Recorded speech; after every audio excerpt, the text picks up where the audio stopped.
Rebecca Chen had been searching for the right home for almost 2 years. Not just any home, but one where her son Tommy could finally feel safe and happy. Tommy was 12 years old and autistic, and finding a place where he could just be himself had proven harder than she ever imagined. When she first drove down Willow Creek Drive, something felt different.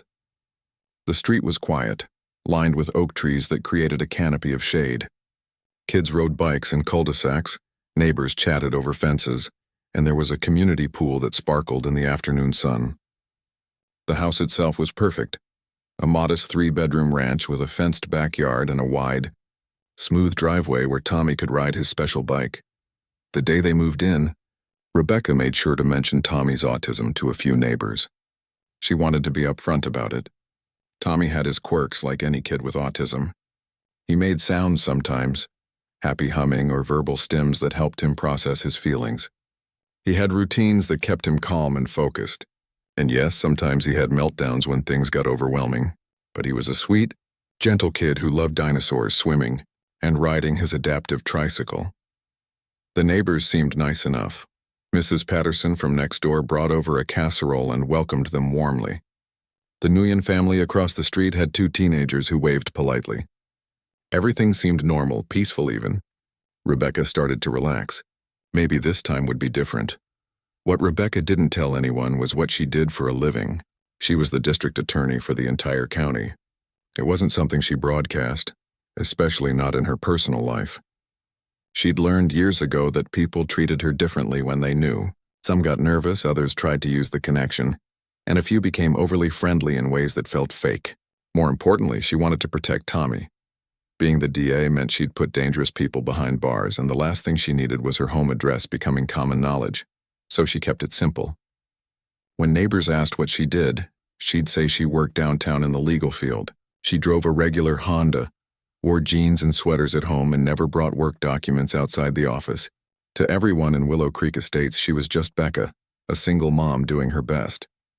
Tommy settled into a routine quickly, which was crucial for him. Every single day at 3:30 in the afternoon, right after his online learning sessions ended, he'd put on his helmet and ride his tricycle up and down their street. The route was always the same: down to the stop sign at the end of the block, back up to their driveway, then repeat. He'd do this for exactly 30 minutes, not a minute more or less. While he rode, Tommy would make sounds. Sometimes it was humming, sometimes it was repeating words he liked, and occasionally it was just happy squeals. His therapist had explained to Rebecca that these vocal stems were Tommy's way of regulating his emotions and processing sensory input. It wasn't random noise, it was communication, self-soothing, and joy all rolled into one. The first few weeks were wonderful. Tommy rode his bike every afternoon, and neighbors would wave as they drove by. Mrs. Patterson would sometimes sit on her porch and call out hello. The mail carrier learned to wait patiently when Tommy was making his rounds. Rebecca felt a weight lifting from her shoulders. They'd finally found their place. She loved watching Tommy from the living room window. His face would light up with pure happiness as he pedaled, his voice carrying on the breeze. Those 30 minutes were his meditation, his therapy, his expression of freedom. And in a world that so often felt confusing and overwhelming to him, that routine was everything. The community had other perks too. There was a small park 2 streets over with swings that Tommy enjoyed. The community pool had family swim hours every evening, and the water seemed to calm Tommy in ways nothing else could. He'd float on his back, staring at the sky, completely at peace. Rebecca would sit at the pool's edge, reading case files on her tablet, stealing glances at her son's serene face. The neighborhood had a homeowners association, of course. Rebecca had read through all the bylaws before purchasing. Standard stuff. Lawn maintenance requirements, approved paint colors, quiet hours after 10 p.m. Nothing seemed unreasonable. She'd attended one HOA meeting shortly after moving in, sitting in the back of the community center while they discussed upcoming landscaping projects and the annual block party. The HOA president was a woman named Linda Hartwick, probably in her mid-60s with steel gray hair styled in a way that looked expensive. She ran the meeting with military precision, gaveling down anyone who spoke out of turn. Rebecca got the sense that Linda took the HOA very seriously, maybe too seriously, but that was fine. Every neighborhood had someone like that. Tommy had made his first friend at the pool, a quiet boy named Kevin who was 10 and didn't seem bothered by Tommy's differences. Kevin's mom, Jennifer, had pulled Rebecca aside one evening and mentioned that her nephew was also on the spectrum. She understood, she said, and Kevin would be a good friend to Tommy. It was the first time in years Rebecca had felt truly hopeful about their social life. In the evenings, after Tommy's routine and dinner, they'd sit together on the couch. Tommy would arrange his dinosaur figures in precise lines, while Rebecca pretended to watch TV, but actually reviewed case notes on her laptop. These were her favorite moments, quiet, domestic, normal. This was what she'd been fighting for all along. By the end of their third month in Willow Creek Estates, Rebecca had let herself believe they'd made it.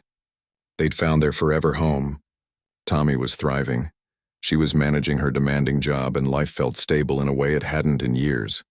She had no idea that everything was about to fall apart. The first sign came on a Tuesday afternoon.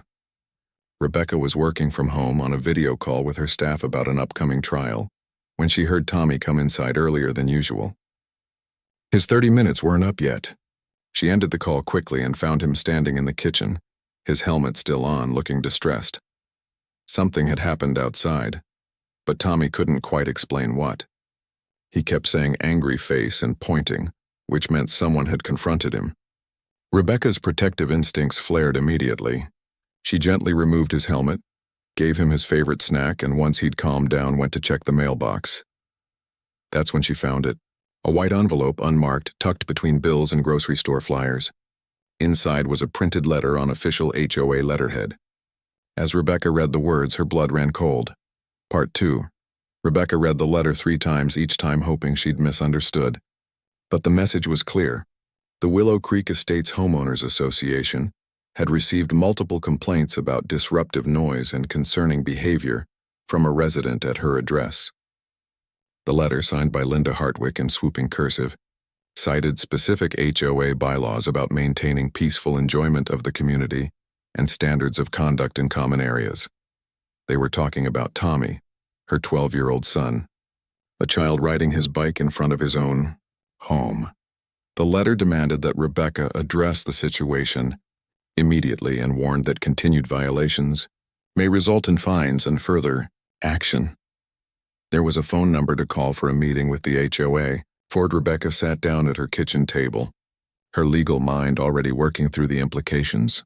She knew exactly what this was. Disability discrimination disguised as rule enforcement. She'd prosecuted enough civil rights cases to recognize the pattern. But knowing what it was didn't make it hurt any less. Tommy was in his room now, lining up his dinosaurs by species and size, his usual calming ritual. He had no idea that neighbors had been complaining about him. He thought everyone was friendly. He trusted his world was safe. And Rebecca was going to have to figure out how to protect that innocence while fighting back against this nonsense. She called the number that evening. Linda answered on the second ring, her voice crisp and businesslike. Rebecca kept her tone calm and professional, introducing herself and asking about the complaint. "Oh yes, Mrs. Chen," Linda said, and Rebecca didn't correct the Mrs. part. "We appreciate you reaching out. Several neighbors have expressed concerns about the daily disturbances, the noise level and unpredictable behavior." "You're talking about my son," Rebecca interrupted gently. "Tommy is autistic. His afternoon bike rides and vocal expressions are part of managing his disability. I'm sure you're aware of the Fair Housing Act and its protections for families with disabled members." There was a pause. Rebecca could almost hear Linda's jaw tightening through the phone. "We're certainly sensitive to special needs," Linda finally said, her tone suggesting the opposite. "However, the HOA has a responsibility to all residents. Perhaps you could consider indoor activities during peak hours when people are trying to enjoy their yards and—" Rebecca let her talk, taking notes. This was going to be useful documentation later. When Linda finally finished her prepared speech about reasonable accommodations and community standards, Rebecca requested a formal meeting with the board. "I'll bring educational materials about autism," Rebecca said pleasantly. "I think once everyone understands Tommy's needs and our legal protections, we can resolve this easily." They scheduled a meeting for the following Thursday evening at the community center. Rebecca spent the next week preparing like she was heading to HOA trial. She printed studies about autism and vocal stimming. She compiled documentation of Tommy's diagnosis, his therapy schedules, and letters from his doctors explaining why his routines were medically necessary. She researched Fair Housing Act cases similar to theirs, highlighting protections for disability-related behaviors. She also called her friend David Ostrowski, who worked in the county's Civil Rights Division. He listened to her situation and whistled low. "That's textbook discrimination, Becca," he said. "The moment they target behavior directly related to a documented disability, they've crossed the line." "Document everything. Every interaction, every letter, every conversation. Already on it," Rebecca assured him. The Thursday meeting arrived. Rebecca dressed professionally but not intimidatingly. Slacks and a simple blouse, her hair pulled back. She wanted to educate, not antagonize. She carried a folder thick with documentation and a genuine hope that this could be resolved with understanding. The community center meeting room was set up like a courtroom, which Rebecca found grimly amusing. Linda sat at the center of a long table with 4 other board members, 2 men in their 50s who looked like retired executives, a younger woman who seemed uncomfortable, and an elderly man who kept checking his watch. About 15 residents sat in the audience chairs. Rebecca recognized a few faces from the neighborhood. Some looked curious, others actively hostile. Mrs. Patterson was there, avoiding eye contact, which stung more than Rebecca expected. Linda called the meeting to order with her gavel, an actual wooden gavel. Rebecca noted and moved through standard business quickly. Then came the agenda item labeled Resident Concerns, Chen Property. Rebecca stood when invited to speak. She introduced herself simply as Tommy's mother and began explaining autism spectrum disorder in clear, accessible terms. She described how Tommy's brain processed the world differently, how routines and sensory experiences that might seem odd to neurotypical people were essential coping mechanisms for him. His afternoon bike rides aren't just recreation, she explained. They're therapeutic. The repetitive motion, the vocal stimming you hear, these are how Tommy regulates his emotions and processes sensory input. Asking him to stop would be like asking someone with asthma not to use their inhaler. She distributed her prepared materials, noting who took them seriously and who set them aside without looking. Linda flipped through the pages with a tight expression. "This is all very interesting," Linda said when Rebecca finished. "But the HOA has received 17 written complaints in the past month alone. Residents have the right to enjoy their properties without constant disruption. Surely there are indoor alternatives that—" "With respect," Rebecca interrupted, keeping her voice level. "What you're describing is asking my disabled son to hide away so he doesn't make others uncomfortable. The Fair Housing Act explicitly prohibits this kind of discrimination. I'm not asking for anything unreasonable. I'm asking that my son be allowed to ride his bike in front of our home during normal afternoon hours. That's not a violation of any legitimate rule." One of the male board members cleared his throat. "What about the incidents at the pool? We've had reports of aggressive behavior, screaming. Tommy had a sensory meltdown when another child unexpectedly splashed him," Rebecca said firmly. "That's not aggression. That's a stress response related to his disability. It lasted less than 5 minutes and I removed him from the situation immediately. Again, this is protected behavior under federal law." The meeting went on for another 40 minutes. Residents asked questions, some genuinely curious, others clearly hostile. One man suggested Tommy should only be allowed outside during specific designated times. A woman asked if there were facilities where Tommy might be better suited. Rebecca answered each question with patience she didn't feel, her prosecutor's training keeping her composed. Linda finally gavelled the discussion closed. "The board will take your information under advisement and respond within 2 weeks. Thank you for your time." Rebecca left feeling like she'd made her case well, but knowing these weren't people interested in understanding. These were people who wanted the problem, who wanted Tommy to disappear. The response came in 10 days, not 2 weeks. Another letter in her mailbox, this time thicker. Rebecca opened it in her car after work, not wanting Tommy to sense her stress. The HOA had denied her request for accommodation. Worse, they'd issued a formal citation with a $500 fine for the pool incident and another citation warning that Tommy's continued disruptive behavior would result in escalating fines of $250 per incident. Attached to the letter were what they called incident. Reports, dated logs of every time Tommy rode his bike, every sound he made, even notes about what he wore and how long he stayed outside. Someone had been watching her son like a criminal. Rebecca sat in her car, hands shaking with rage. They'd turned her child into a case file. They'd documented his joy, his therapy, his existence as evidence of violation. She pulled out her phone and took photos of everything. Then she called David again. "They just made a huge mistake," he said after she read him the letter. "Keep everything. Don't pay those fines." And Becca? Maybe it's time they knew exactly who they're messing with. But Rebecca wasn't sure about that yet. She didn't want to use her position as a weapon. She wanted to resolve this like any other parent would. She wanted to believe in the system, in fairness, in basic human decency. That belief was about to be tested in ways she never imagined. Part 3. The next 2 weeks felt like living under surveillance. Rebecca noticed cars slowing down during Tommy's bike rides. She spotted neighbors filming from their windows. Phones pointed at her son like he was some kind of spectacle. Once, she caught Linda herself standing at the corner with a clipboard, writing notes while Tommy made his usual route. Tommy noticed too in his way. He started asking why people were watching him. Why weren't they friendly anymore? Rebecca did her best to shield him from the growing hostility, but kids sense these things, even autistic kids who struggle with social cues. The community Facebook page had become toxic. Rebecca wasn't a member, but Jennifer, Kevin's mom, sent her screenshots. There was a thread titled "Problem Residents" that didn't name Tommy specifically, but made it crystal clear who they meant. Comments ranged from concerned for property values to outright cruel suggestions about institutions and medication. Jennifer had tried defending them in the comments, along with a few other brave souls, but they were drowned out by the mob mentality. Someone had even created a poll asking if disruptive residents should be forced to sell their homes. Rebecca documented it all.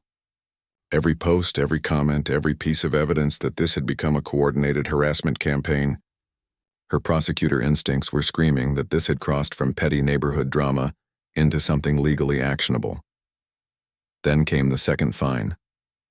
This one was for $300, citing repeated violations of the noise ordinance during Tommy's bike rides. The letter included timestamps, dates, and even audio recordings that someone had apparently made. They'd recorded her son's happy sounds and were using them as evidence against him. Rebecca paid neither fine. She wasn't about to reward this behavior with compliance. Instead, she quietly consulted with an attorney who specialized in housing discrimination, a brilliant woman named Catherine Alvarez, who'd won several landmark cases. Catherine reviewed everything and gave her professional opinion. "This is one of the clearest cases of disability discrimination I've seen. They're targeting behavior that's directly connected to your son's autism. Every action they've taken makes this worse for them legally. The question is, how do you want to proceed?" Rebecca still hesitated to reveal her position. She wanted to fight this as a mom, not as the district attorney, but she knew that clock was ticking. The breaking point came on a Thursday afternoon in late October. Rebecca was working from home on a conference call about a major corruption case when she heard voices outside. Not normal neighborhood voices, raised voices, official-sounding voices. She glanced out the window and her blood turned to ice. A sheriff's department patrol car was parked in her cul-de-sac.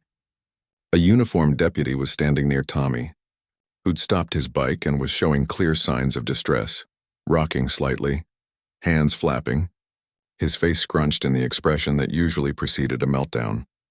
Linda Hartwick stood a few feet away, gesturing animatedly, her ever-present clipboard in hand. Rebecca ended her call mid-sentence and bolted out the front door.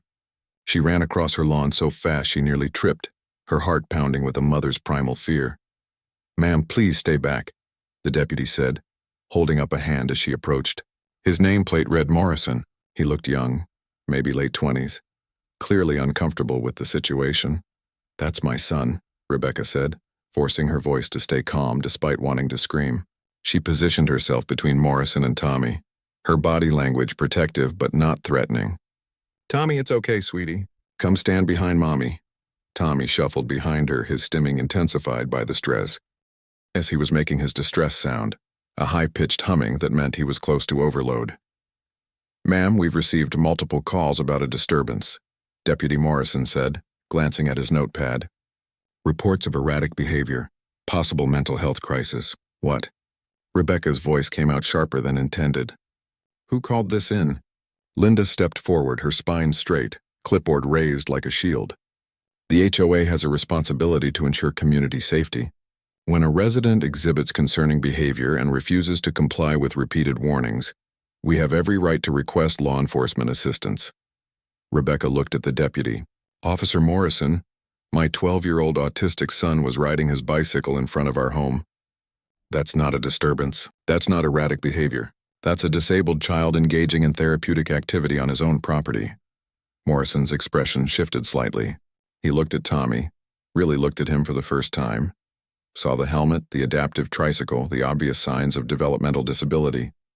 Ma'am, if this is a special needs situation, it's a disability discrimination situation, Rebecca said firmly.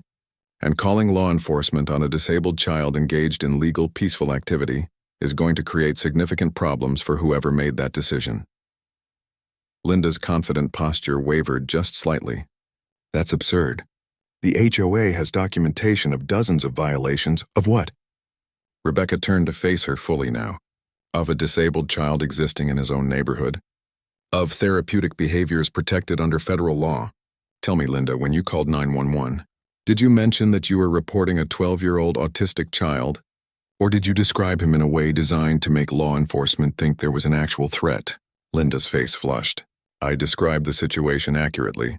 You described my son as a disturbance. You weaponized the police against a disabled child because you don't like the sounds he makes. Rebecca's voice was still controlled, but her fury was evident. That's not HOA enforcement. That's harassment at best and disability discrimination at worst. Deputy Morrison was looking increasingly uncomfortable. He glanced between Rebecca and Linda, clearly realizing he'd been brought into something he wanted no part of. Ma'am, he addressed Rebecca, his tone more respectful now. Do you need any assistance here? Is your son okay? My son was fine until your arrival frightened him, Rebecca said, softening her tone slightly because Morrison seemed like he genuinely meant well. We don't need law enforcement. We need our neighbors to stop harassing us. That's when Morrison's eyes widened slightly, recognition dawning. He tilted his head, studying Rebecca's face more carefully. Wait, Ms. Chen? I testified in your courtroom. The Hastings case about 6 months ago? Rebecca saw the exact moment he made the connection. His posture changed, his expression shifted from general professional courtesy to something more like alarm. District Attorney Chen, he said, his voice dropping. Linda's clipboard clattered to the driveway. The color drained from her face so quickly Rebecca almost felt sorry for her. Almost. I'm sorry, what? Linda's voice came out strangled. Deputy Morrison straightened to something resembling attention. Ma'am, Ms. Chen, I apologize. If I'd known the full situation, I would have handled this completely differently. This is clearly a civil matter, not a criminal one. I shouldn't have been called out here at all. Rebecca's prosecutor persona slid into place like a well-worn coat. Her voice remained calm, but every word carried weight. Deputy Morrison, I appreciate your professionalism. I would like to file a formal report about this incident. I need documentation that law enforcement was called to my home for no legitimate reason, and that my disabled son was approached by armed officers because someone made a false report designed to intimidate us. Yes, ma'am, absolutely. Morrison was already pulling out his incident report forms. Linda found her voice, though it came out higher than usual. This is ridiculous. I didn't know. The HOA has every right to enforce. Now, the HOA has no right to discriminate against disabled residents, Rebecca said, turning to face her fully. No right to harass them, fine them for disability-related behaviors, or call law enforcement on them for existing in their own neighborhood. And now you've escalated this to a point where it's not just a civil matter anymore. Part 4. Linda's mouth opened and closed several times, but no sound came out. Rebecca had seen that expression before in courtrooms, the exact moment someone realized they'd made a catastrophic mistake. Behind Linda, a few neighbors had emerged from their homes drawn by the commotion. Rebecca could see Mrs. Patterson on her porch, the Nguyens standing in their driveway, and at least 3 other families watching from windows. Deputy Morrison was writing steadily, documenting everything. Ms. Chen, for the record, can you state what happened prior to my arrival?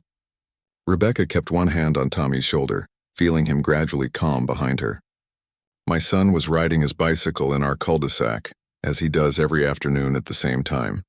It's part of his therapy routine for managing his autism. Someone called law enforcement, and apparently described the situation in a way that suggested there was a disturbance or crisis, when in reality there was a 12-year-old disabled child riding his adapted tricycle in front of his own home.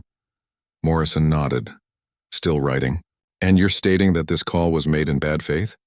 I'm stating that this is the culmination of a months-long harassment campaign by the HOA against my son because of his disability.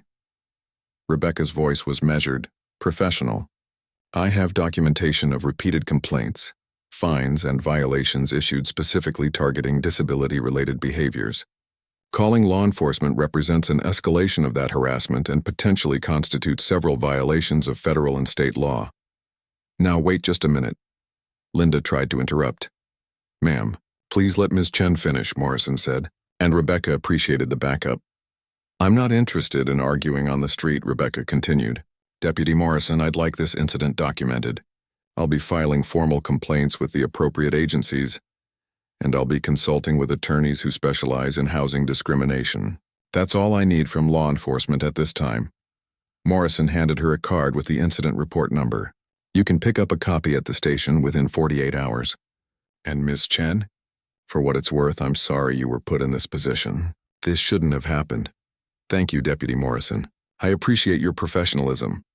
As Morrison walked back to his patrol car, Linda seemed to recover some of her composure. Her face was still pale, but her jaw had set in that stubborn line Rebecca recognized.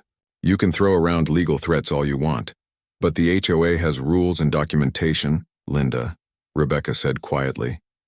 And something in her tone made the older woman stop talking. Let me be very clear about something. I've spent 15 years prosecuting cases in this county. I work daily with civil rights attorneys, housing discrimination specialists, and disability advocates. I know exactly what laws you've violated, and I have documentation of every single incident.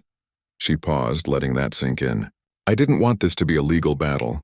I wanted Tommy to have a normal life in a normal neighborhood. I wanted to be just another mom. But you forced my hand. You called the police on my disabled son. Do you understand how serious that is? Linda's clipboard was still on the ground. She bent to pick it up, her hands shaking slightly. The HOA was just enforcing community standards. The Fair Housing Act supersedes your community standards, Rebecca said. Federal law requires you to make reasonable accommodations for disabled residents. Not only have you refused to accommodate, you've actively created a hostile environment. Every letter you sent, every fine you issued, every time you documented Tommy's behavior, you built a case against yourself. By now, more neighbors had gathered. Jennifer came across the street, giving Rebecca a supportive look. The Nguyens were talking quietly, looking troubled. Even Mrs. Patterson had crept closer, guilt written all over her face. I have copies of everything, Rebecca continued, her voice carrying to the growing crowd. The complaints describing my son as disruptive and disturbed. The fines for therapeutic behaviors. The Facebook posts suggesting he should be institutionalized. The recording someone made of his vocal stims. And now a 911 call designed to weaponize law enforcement against a child. Linda's face had gone from pale to blotchy red. You're blowing this completely out of proportion. Am I? Rebecca pulled out her phone, scrolling to the screenshots Jennifer had sent her. Here's a post from the community page from 3 days ago suggesting that certain residents are bringing down property values. Here's another one asking if we can force problem families to leave. Should I keep going? I didn't write those posts, Linda said weakly. No, but you created the environment that made your neighbors think it was acceptable to write them. You turned my son into a target. Rebecca's voice was still controlled, but emotion bled through now. He's 12 years old, Linda. He loves dinosaurs and swimming. He's never hurt anyone. And you made him feel unsafe in his own neighborhood. Tommy tugged on Rebecca's sleeve. Mom, can we go inside? Yes, baby. We're going inside right now. Rebecca turned to address the growing crowd of neighbors. I want everyone here to understand something. What happened today wasn't about HOA rules or property values. It was about a disabled child being targeted for existing. And if any of you participated in that, if you signed petitions, made complaints, or spread rumors, you should know that there will be consequences. She guided Tommy toward their house, then paused and looked back. I tried to do this quietly. I tried education and patience. But since that didn't work, we'll do this officially. The HOA will be hearing from my attorneys. Some of you may be contacted by investigators from the Civil Rights Division, and I strongly suggest anyone who participated in harassing my son consult their own legal counsel. You can't threaten residents, Linda called out, but her voice had lost its authority. I'm not threatening anyone, Rebecca said calmly. I'm informing you of the legal process that begins when federal discrimination laws are violated. There's a difference. She walked Tommy inside, locked the door, and finally let herself breathe. Tommy went immediately to his room to line up his dinosaurs, his safe space, his way of processing stress. Rebecca stood in her kitchen, hands braced on the counter, shaking with delayed adrenaline. Her phone rang. It was David from the Civil Rights Division. I just got a very interesting call from Deputy Morrison, he said. He thought I should know about an incident involving disability discrimination and HOA harassment. Becca, he told me everything. Are you okay? They called the cops on Tommy, Rebecca said, her voice breaking slightly. They called 911 on my baby because he was riding his bike. That's it. That crosses every line. David's voice was hard. We're filing formal complaints tomorrow. HUD, State Civil Rights Commission, everything. And Becca? I think it's time to stop playing nice. They need to understand exactly who they're dealing with. Rebecca thought about Tommy in his room, about how his hands had been shaking, about the fear in his eyes when he saw the police car. She thought about Linda's clipboard full of documented incidents that were really just a child being autistic in public. You're right, she said quietly. I wanted to protect Tommy by keeping a low profile, but staying quiet just enabled them. It's time they learned that targeting disabled kids has consequences. I'll start drafting the complaints tonight, David said. And Becca? Make sure you document Morrison's report. His testimony about being called under false pretenses is going to be valuable. After hanging up, Rebecca called Catherine Alvarez, her housing discrimination attorney. Catherine listened to the entire story, asking sharp questions and taking detailed notes. This is even worse than I thought, Catherine said when Rebecca finished. Calling law enforcement on a disabled child? We're past simple discrimination. This is creating a hostile environment, harassment, possibly even filing a false police report. The HOA's insurance company is going to have a field day with this. What happens next? Rebecca asked. I'll send cease and desist letters to Linda Hartwick and every HOA board member tonight. Tomorrow we file with HUD. I'm also recommending we contact the local news. This kind of story brings attention to disability rights issues. And public pressure often moves things faster than legal processes alone. Rebecca hesitated. I don't want Tommy's face out there. He's been through enough. We can keep Tommy's identity protected while still telling the story. Trust me, I've done this before. The public needs to know that this happens, that HOAs sometimes become vehicles for discrimination, and more practically, once the HOA's attorney sees this going public, they'll advise immediate settlement. That evening, after Tommy was in bed, Rebecca sat at her kitchen table with a glass of wine and finally let herself feel the full weight of what had happened. She'd spent her career prosecuting people who abused power, who hurt vulnerable people, who thought they were above the law. And now she'd become the victim of that same kind of abuse, but she wasn't just a victim. She was the district attorney. She knew the law, knew the system, and knew exactly how to fight back. Linda Hartwick and her HOA had made the mistake of their lives when they called the police on Tommy. Tomorrow, the real battle would begin. Part 5. Rebecca didn't sleep much that night. She kept checking on Tommy, watching him sleep peacefully, his favorite dinosaur clutched in one hand. He had no idea that his mom was about to turn his bad day into a case study in why you don't mess with people's civil rights. By 8 the next morning, Catherine had already sent cease and desist letters to Linda and all 5 HOA board members. The letters were legally precise and absolutely devastating. They detailed every violation of the Fair Housing Act, cited specific case law about disability-related behaviors, and outlined potential damages that made Rebecca whistle when she read them. David's office filed formal complaints with HUD and the State Civil Rights Commission by noon. Both agencies flagged the case as priority due to the involvement of a minor and the law enforcement component. But the real earthquake hit at 2 p.m. when the local news ran the story Catherine had pitched it to an investigative reporter she knew, someone who'd done excellent work on disability rights issues before. The segment was titled HOA Calls Police on Autistic Child, and it was everything Rebecca could have hoped for. They kept Tommy's identity protected, blurring his face in the file footage and using only his first name. But they showed Linda's clipboard, played the 911 call recording that Deputy Morrison had provided, and interviewed Catherine extensively about disability discrimination. The reporter had also gotten comments from residents. Jennifer spoke emotionally about watching her son's friend being harassed. The elderly couple next door to the Nguyens talked about how they'd been pressured to sign complaints they didn't understand.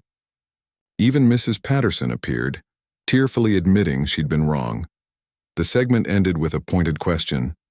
If this can happen to one autistic child in a quiet suburb, how many other families are being targeted by the very organizations meant to protect their communities?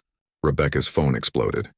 Colleagues from the DA's office, other attorneys, disability advocates, parents of special needs kids, everyone wanted to express support or share their own horror stories.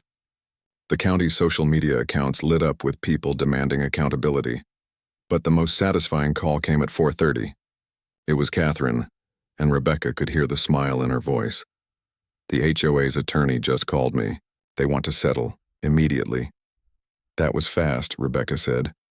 Their insurance company saw the news segment and apparently had a collective heart attack. The attorney basically begged me to name terms before this gets any worse for them.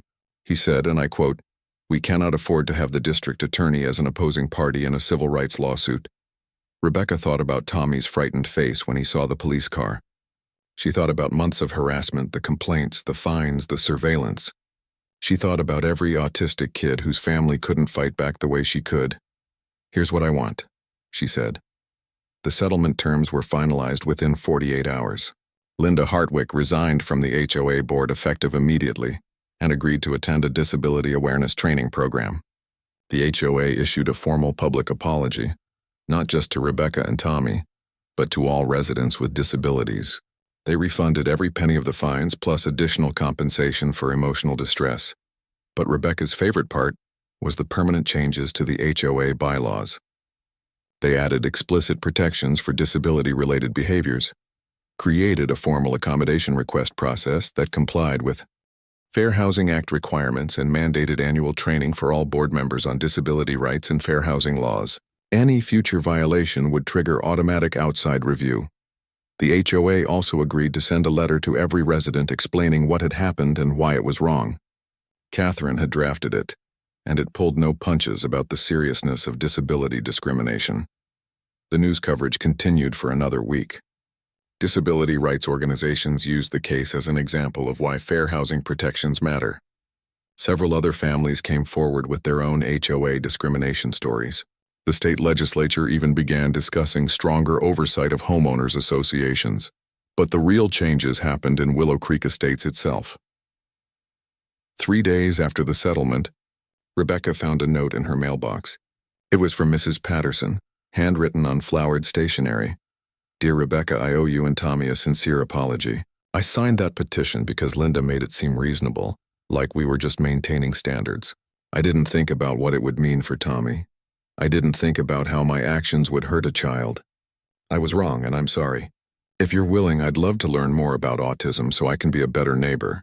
Carolyn, more apologies followed. The Nguyens brought over homemade spring rolls and asked questions about how they could make Tommy feel more welcome. A couple from down the street admitted they'd made one of the noise complaints but hadn't understood it was disability-related. Jennifer organized a neighborhood gathering, not an HOA meeting, just a casual backyard thing where she'd invited a speaker from the local autism advocacy group. About 20 families showed up. They asked genuine questions, shared concerns, and actually listened to the answers. Tommy didn't attend that gathering. Too many people, too much stimulation.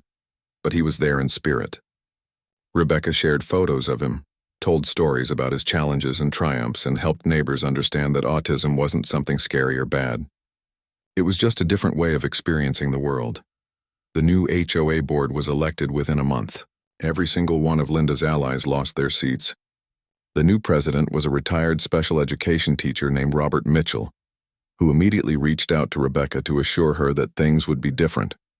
True to his word, One of his first acts was creating a welcoming community initiative that celebrated diversity, including neurodiversity. They installed sensory-friendly lighting at the community pool and designated quiet hours where kids like Tommy could swim without overwhelming noise.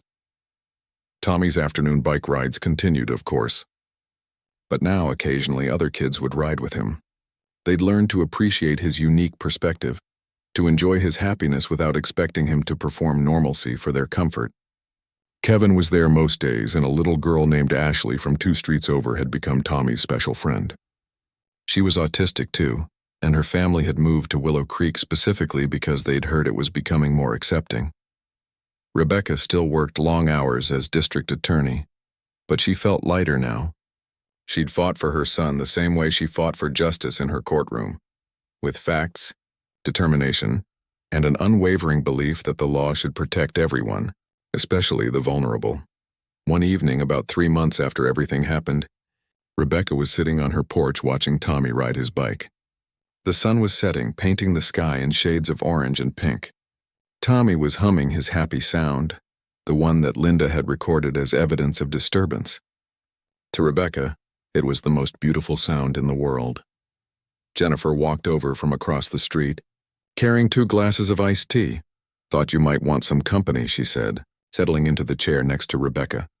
"Thanks," Rebecca said, accepting the glass. They sat in comfortable silence for a while, watching the kids ride bikes and play in the fading light. "You know," Jennifer said eventually, "what you did, fighting back the way you did, it changed things for all of us. Kevin's been more confident. I'm less worried. Other families with special needs kids are moving here because they heard this community learned and grew." Rebecca smiled. "I didn't want to fight. I just wanted Tommy to be safe and happy. But when you had to fight, you didn't just win for Tommy, you won for all of us." Jennifer paused. "Also, I have to say, the look on Linda's face when she found out you were the DA, that's going to bring me joy for years," Rebecca laughed. It was pretty satisfying. Tommy rode up to the porch, his face flushed and happy. "Mom, I did 17 laps today. That's my record." "That's amazing, buddy." Rebecca high-fived him. "Are you ready for dinner? Can Kevin eat with us?" "Sure, if it's okay with his mom," Jennifer nodded. "I'll send him over in 15 minutes. As Tommy ran inside to wash up, Rebecca reflected on everything that had happened. The harassment, the fear, the fight, and ultimately the victory. She'd learned that sometimes protecting your child means standing up in ways you never imagined. She'd learned that staying quiet enables discrimination, while speaking up, even when it's hard, creates change. Most importantly, she'd learned that home isn't just about 4 walls and a roof. It's about belonging, acceptance, and the freedom to be yourself without fear. Tommy finally had that. They both did. Inside, she could hear Tommy singing to himself while he set the table, his voice carrying through the open windows. It was the same sound Linda had called a disturbance, the same sound that had triggered complaints, fines, and eventually a police call. But Rebecca knew the truth. That sound wasn't a disturbance. It was joy, pure and unfiltered. It was her son being exactly who he was meant to be, and anyone who had a problem with that would have to answer to her. 3 years later, Rebecca still lived in Willow Creek Estates. Tommy was 15 now, taller and more confident, still riding his bike every afternoon at 3:30. The neighborhood had become genuinely inclusive, hosting regular events celebrating neurodiversity and other differences. Linda Hartwick had moved away, but Rebecca heard through the grapevine that she'd completed her disability training and had actually become an advocate for fair housing in her new community. Sometimes people could learn and grow. The fair housing case had become a teaching tool used in law schools and HOA management training across the country. Catherine still called occasionally to tell Rebecca about other families she'd helped, families who'd found courage in Tommy's story. But the best part? Tommy was happy. He had friends, he had routines, and he had a home where he belonged. That's all Rebecca had ever wanted. She'd fought for it as a mother first and as the district attorney second, and she'd won.